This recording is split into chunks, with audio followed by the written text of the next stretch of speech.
Welcome back to another 3 chapters of Carmilla. Tonight we begin with chapter 7, Descending. It would be vain my attempting to tell you the horror with which even now I recall the occurrence of that night. It was no such transitory terror as a dream leaves behind it. It seemed to deepen by time, and communicated itself to the room and the very furniture that had encompassed the apparition. I could not bear next day to be alone for a moment. I should have told Papa, but for 2 opposite reasons. At one time I thought he would laugh at my story, and I could not bear it being treated as a jest. And at another, I thought he might fancy that I had been attacked by the mysterious complaint which had invaded our neighborhood. I had myself no misgiving of the kind, and as he had been rather an invalid for some time, I was afraid of alarming him. I was comfortable enough with my good-natured companions, Madame Perrodon and the vivacious Mademoiselle de la Fontaine.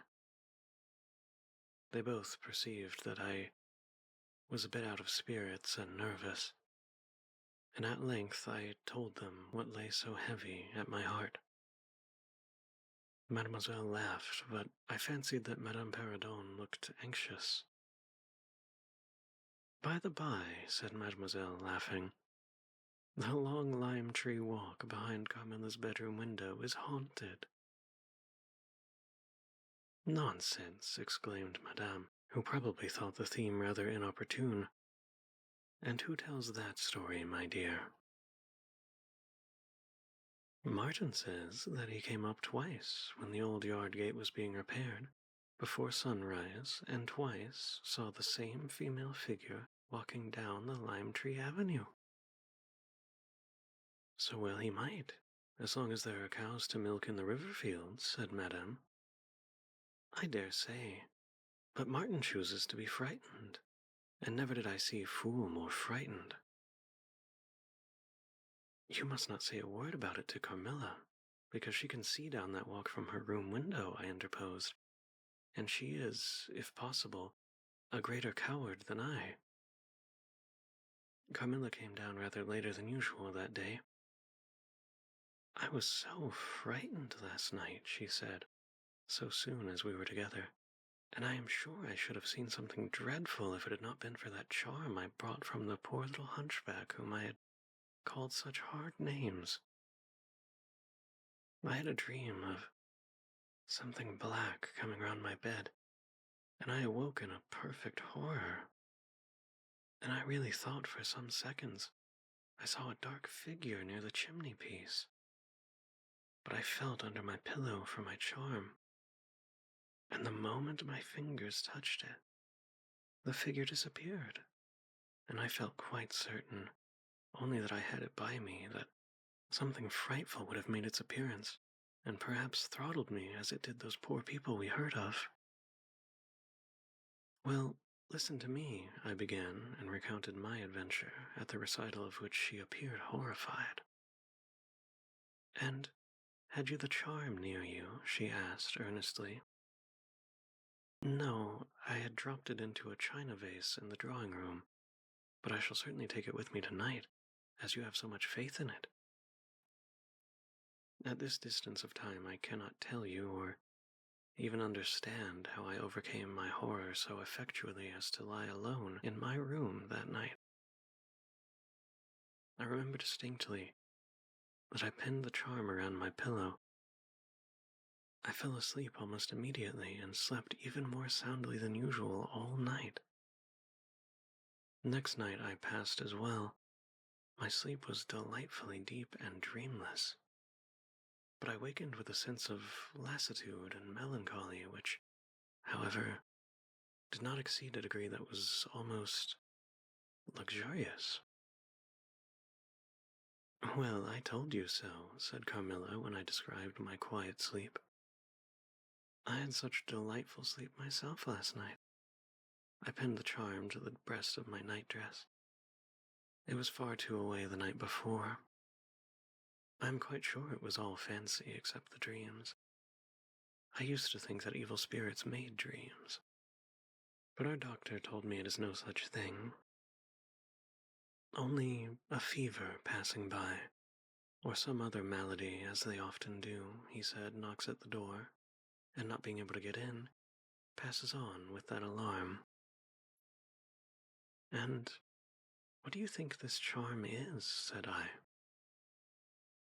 Well, it's been fumigated or immersed in some drug, and is an antidote against the malaria, she answered.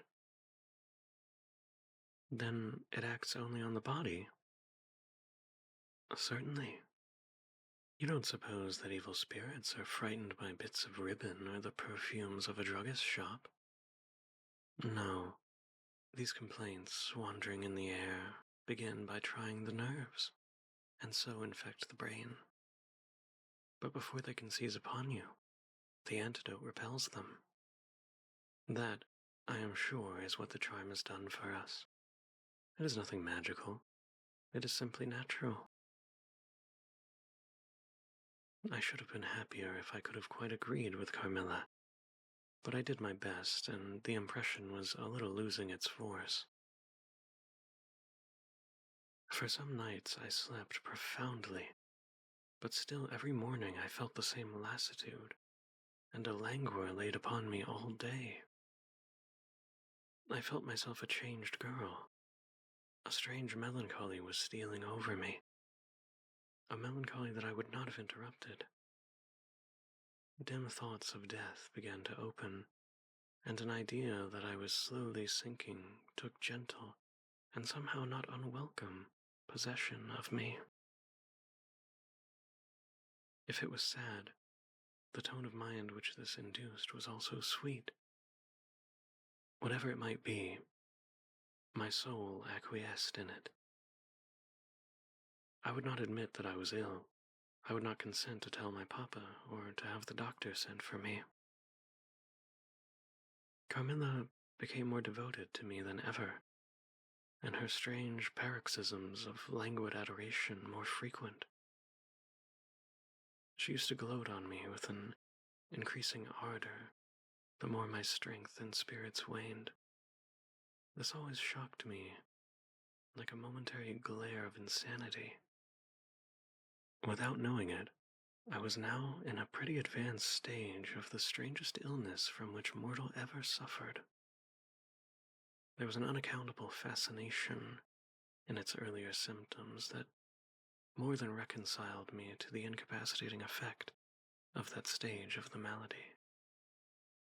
This fascination increased for a time, until it reached a certain point when gradually a sense of the horrible mingled itself with it, deepening, as you shall hear, until it discolored and perverted the whole state of my life.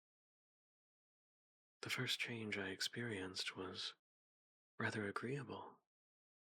It was very near the turning point from which began the descent of Avernus. Certain vague and strange sensations visited me in my sleep. The prevailing one was that of pleasant, peculiar, cold thrill, which we feel in bathing or when we move against the current of a river.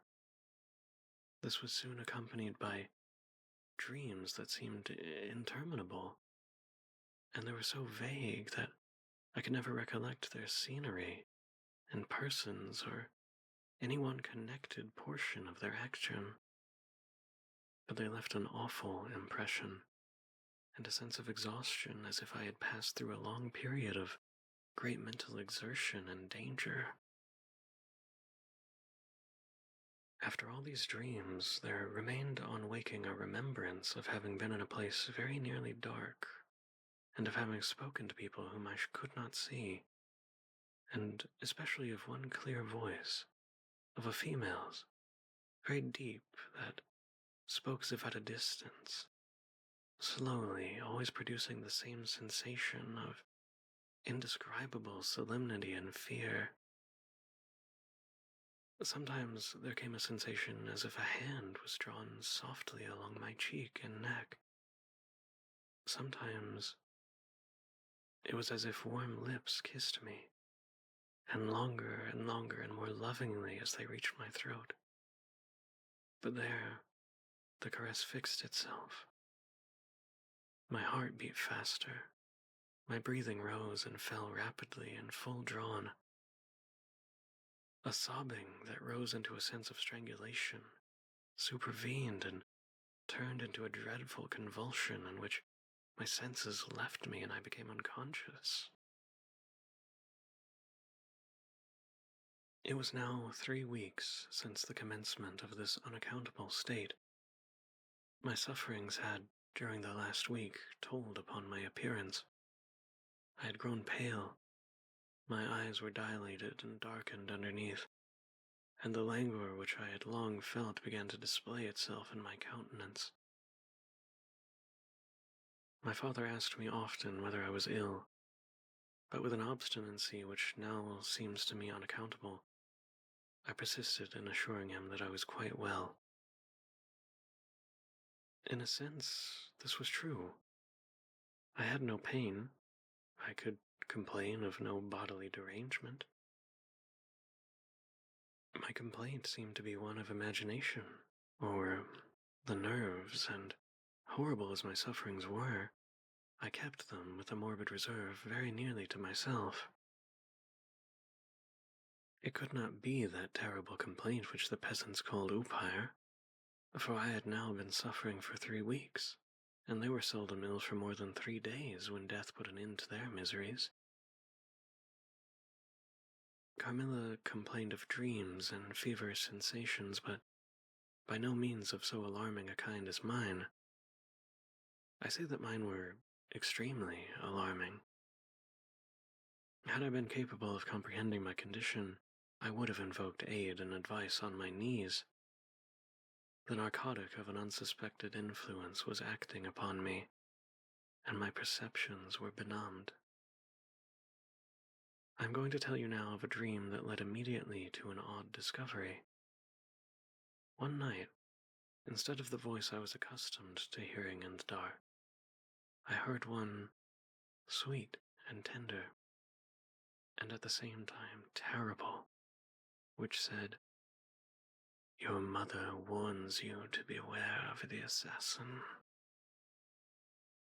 At the same time, a light unexpectedly sprang up, and I saw Carmilla standing near the foot of my bed, in her white nightdress, bathed from her chin to her feet in one great stain of blood.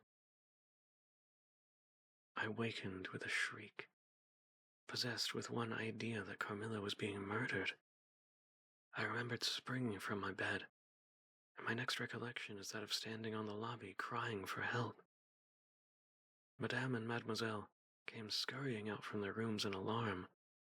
A lamp always burned in the hall, and seeing me, they soon learned the cause of my terror. I insisted on our knocking at Carmilla's door. Our knocking was unanswered. It soon became a pounding and an uproar. We shrieked her name, but all was in vain. We all grew frightened, for the door was locked. We hurried back in panic to my room. There we rang the bell long and furiously. If my father's room had been at the side of the house, we would have called him up at once to our aid, but alas, he was quite out of hearing, and to reach him involved an excursion for which none of us had the courage. Servants, however, soon came running up the stairs. I had got on my dressing gown and slippers meanwhile, and my companions were already similarly furnished. Recognizing the voices of the servants on the lobby, we sallied out together, and having renewed as fruitlessly our summons at Carmilla's door, I ordered the men to force the lock. They did so, and we stood, holding our lights aloft in the doorway, and so stared into the room. We called her by name, but there was still no reply. We looked round the room. Everything was undisturbed. It was exactly in the state which I had left it on bidding her good night. But Carmilla was gone. Chapter 8. Search. At sight of the room, perfectly undisturbed except for our violent entrance, we began to cool a little, and soon recovered our senses sufficiently to dismiss the men. It had struck Mademoiselle that possibly Carmilla had been wakened by the uproar at her door, and in her first panic had jumped from her bed and hid herself in a press or behind a curtain from which she could not, of course, emerge until the majordomo and his myrmidons had withdrawn. We now recommenced our search, and began to call her name again. It was all to no purpose. Our perplexity and agitation increased. We examined the windows, but they were secured. I implored of Carmilla, if she had concealed herself, to play this cruel trick no longer, to come out and to end our anxieties. It was all useless. I was by this time convinced that she was not in her room, not in the dressing room, the door of which was still locked on this side. She could not have passed it. I was utterly puzzled. Had Carmilla discovered one of those secret passages which the old housekeeper said were known to exist in the castle, although the tradition of their exact situation had been lost? A little time would no doubt explain all, utterly perplexed as, for the present, we were. It was past 4 o'clock, and I preferred passing the remaining hours of darkness in Madame's room. Daylight brought no solution of the difficulty. The whole household, with my father at its head, was in a state of agitation next morning. Every part of the chateau was searched. The grounds were explored. No trace of the missing lady could be discovered. The stream was about to be dragged. My father was in distraction. What a tale to have to tell the poor girl's mother on her return. I, too, was almost beside myself through grief, though mine was of quite a different kind. The morning was passed in alarm and excitement. It was now 1 o'clock, and still no tidings. I ran up to Carmilla's room, and found her standing at her dressing table. I was astounded. I couldn't believe my eyes. She beckoned me to her with her pretty finger in silence. Her face expressed extreme fear. I ran to her in an ecstasy of joy. I kissed and embraced her again and again. I ran to the bell and rang it vehemently to bring the others to the spot who might at once relieve my father's anxiety. Dear Carmilla, what has become of you all this time? We have been in agonies of anxiety about you. Where have you been? How did you come back? Last night has been a night of wonders, she said. For mercy's sake, please, explain all you can. It was past 2 last night, she said, when I went to sleep as usual in my bed with my doors locked, and that of the dressing room, and that opening upon the gallery. My sleep was uninterrupted, and, for so far as I know, dreamless. But I woke up just now on the sofa in the dressing room there, and I found the door between the rooms open, and the other door forced. How could all of this have happened without my being awakened? It must have been accompanied with a great deal of noise, and I am particularly easily wakened. And how could I have been carried out of my bed without my sleep being interrupted? I, whom stir at the slightest of startles. By this time, Madame, Mademoiselle, and my father, and a number of the servants were in the room. Carmilla, of course, was overwhelmed with the inquiries, congratulations, and welcomes. She had but one story to tell, and seemed the least able of the party to suggest any way of accounting for what had happened. My father took a turn up and down the room, thinking. I saw Carmilla's eye follow him for a moment, with a sly dark glance. When my father had sent the servants away, Mademoiselle having gone in search of a little bottle of valerian and sal volatile, and there being no one else in the room with Camilla, except my father, Madame, myself, he came to her thoughtfully, took her hand very kindly, led her to the sofa, and sat down beside her. "Will you forgive me, my dear, if I risk a conjecture and ask a simple question?" "Who can have a better right?" she said. "Ask what you please, and I will tell you everything. But my story is a simple one of bewilderment and darkness. I know absolutely nothing. Put any question you please, but you know, of course, the limitations Mamma has placed me under." "Perfectly, my dear child. I need not approach the topics on which she desires our silence. Now, the marvel of last night consists in your having been removed from your bed and your room without being wakened, and this removal having occurred apparently while the windows were still secured, and the two doors locked upon the inside. I will tell you my theory and ask you a question." Carmilla was leaning on her hand dejectedly. Madame and I were listening breathlessly.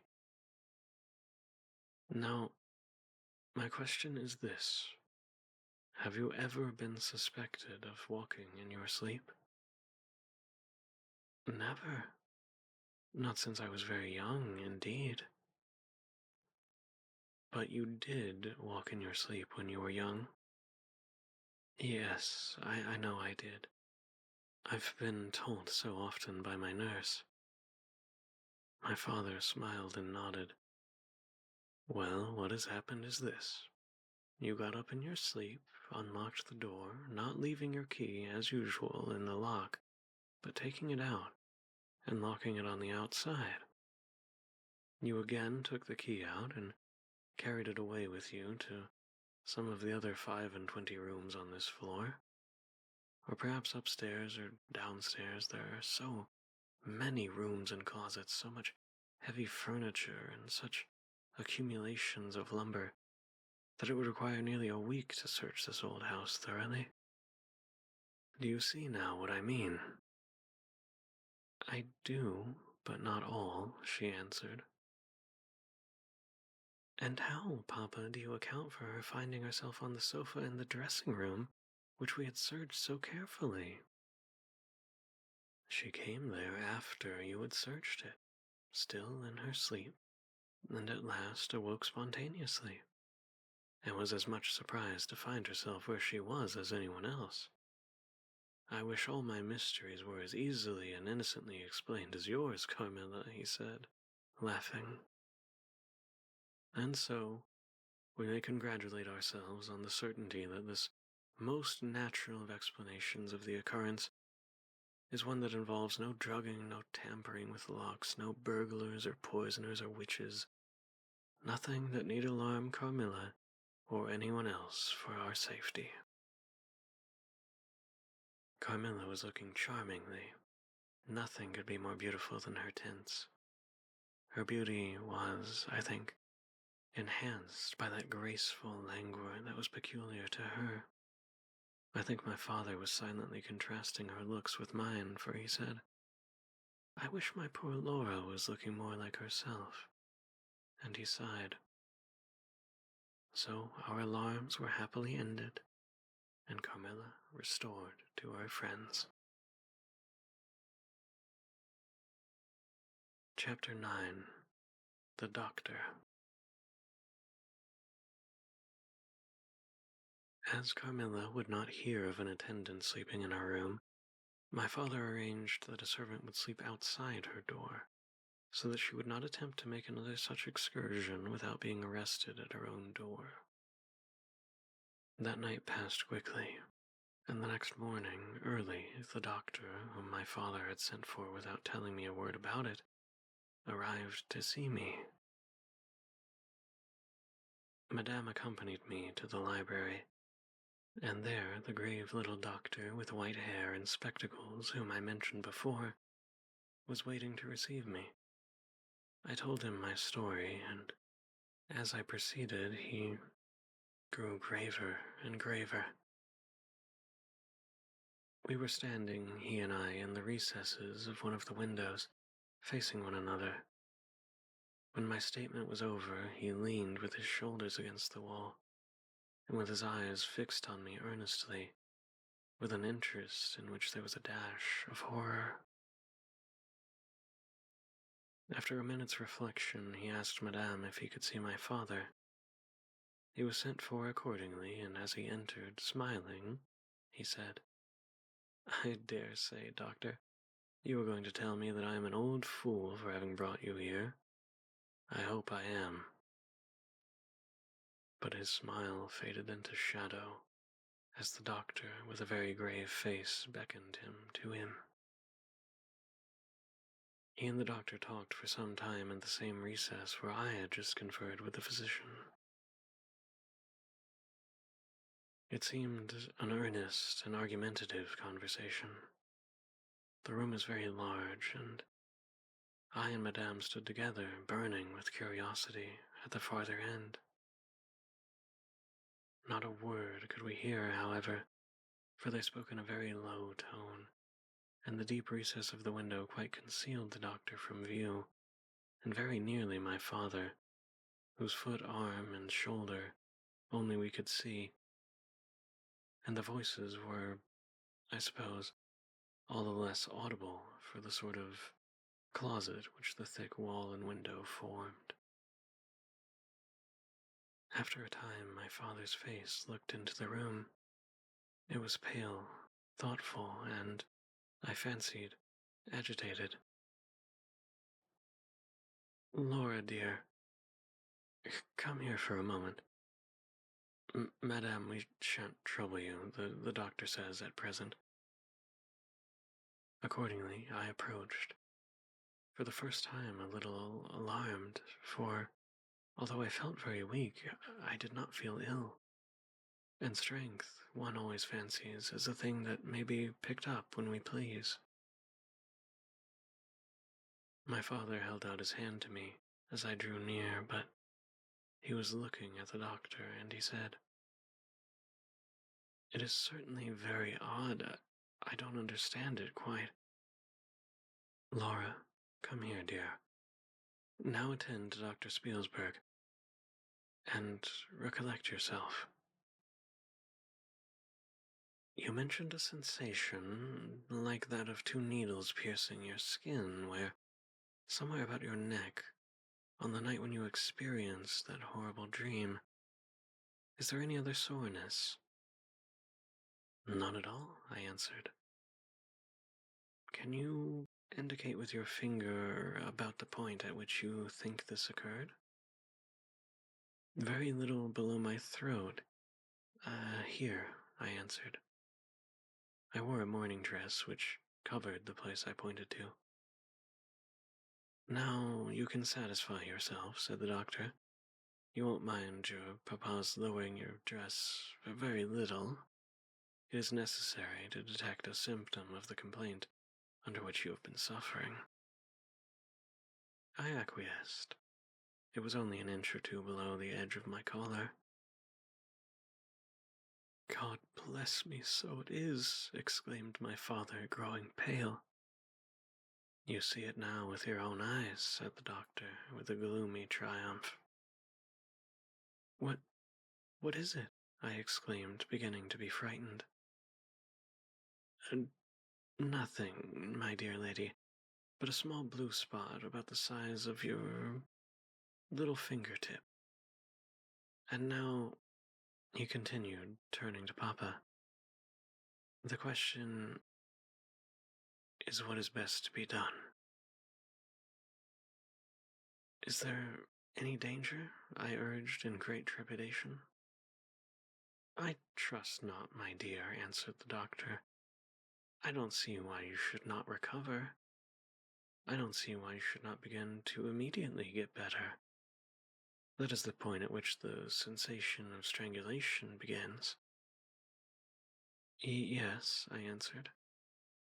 "And Recollect as well as you can, the same point was a kind of center of that thrill which you described just now, like the current of a cold stream running against you. It may have been there. I think it was. Aye, you see, he added, turning to my father. Shall I say a word to Madame? Certainly, my father said. He called Madame to him and said, I find my young friend here far from well.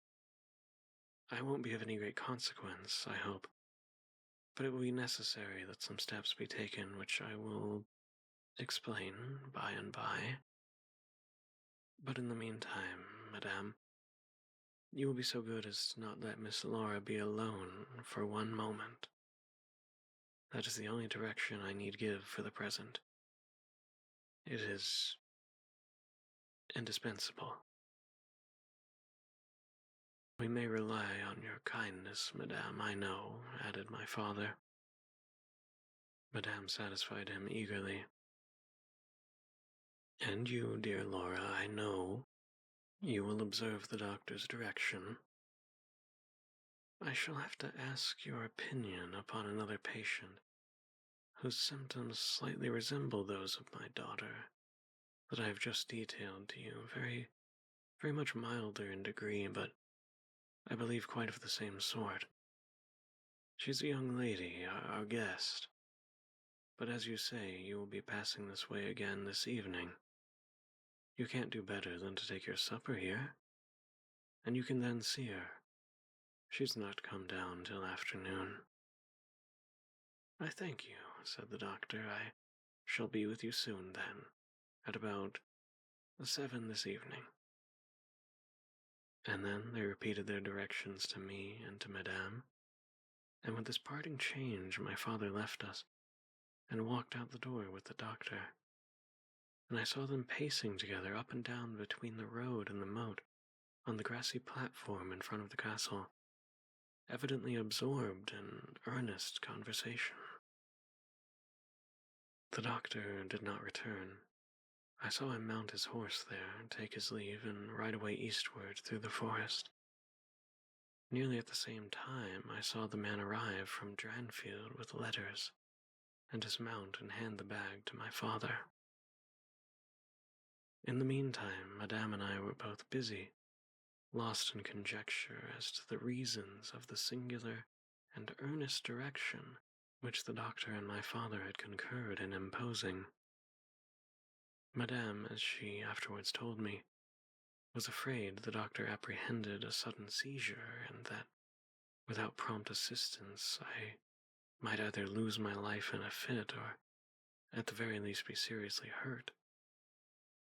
The interpretation did not strike me, and I fancied, perhaps luckily for my nerves, that the arrangement was prescribed simply to secure a companion who would prevent my taking too much exercise or eating unripe fruit or doing any of the 50 foolish things to which young people are supposed to be prone. About half an hour after, my father came in. He had a letter in his hand and said, This letter had been delayed. It is from General Spielsdorf. He might have been here yesterday. He may not come till tomorrow, or he may be here today. He put the open letter in my hand, but he did not look pleased as he used to when a guest, especially one so much as loved as the General, was coming. On the contrary, he looked as if he wished him at the bottom of the Red Sea. There was plainly something on his mind which he did not choose to divulge. Papa, darling, will you tell me this? Said I, suddenly laying my hand on his arm and looking, I am sure, imploringly in his face. Perhaps, he answered, smoothing my hair caressingly over my eyes. Does the doctor think me very ill? No, dear, he thinks if the right steps are taken, you will be quite well again. at least on the high road to a complete recovery in a day or two. He answered a little dryly, I wish our good friend, the General, had chosen any other time, that is, I wish you had been perfectly well to receive him. But do tell me, Papa, I insisted. What does he think is the matter with me? Nothing. You must not plague me with questions, he answered, with more irritation than I ever remember him to have displayed before. And, seeing that I looked wounded, I suppose, he kissed me and added, You shall know all in about a day or two. That is all that I know. In the meantime, you are not to trouble your head about it. He turned and left the room, but came back before I had done wondering and puzzling over the oddity of all this. It was merely to say that he was going to Karnstein, and had ordered the carriage to be ready at 12, and that I and Madame should accompany him. He was going to see the priest who lived near those picturesque grounds, upon business, and as Carmilla had never seen them, she could follow, when she came down, with Mademoiselle, who would bring the materials for what you call a picnic, which might be laid out for us around the ruined castle. At 12 o'clock, accordingly, I was ready, and not long after my father, Madame, and I sat down in our projected drive. Passing the drawbridge, we turned to the right and followed the road over the steep Gothic bridge westward to reach the deserted village and ruined castle of Karnstein. No sylvan drive can be fancied prettier. The ground breaks into gentle hills and hollows, and all clothed with beautiful wood, totally destitute of the comparative formality which artificial planting and early culture and pruning impart. The irregularities of the ground often lead the road out of its course and cause it to wind beautifully around the sides of the broken hollows and the steeper sides of the hills, among varieties of ground almost inexhaustible. Turning one of these points, we suddenly encountered our old friend, the General, riding toward us, attended by a mounted servant. His portmanteaus were following in a hired wagon, such as we term a cart. The General dismounted as we pulled up, and after his usual greetings was easily persuaded to accept the vacant seat in the carriage, and sent his horse on with his servant to the castle.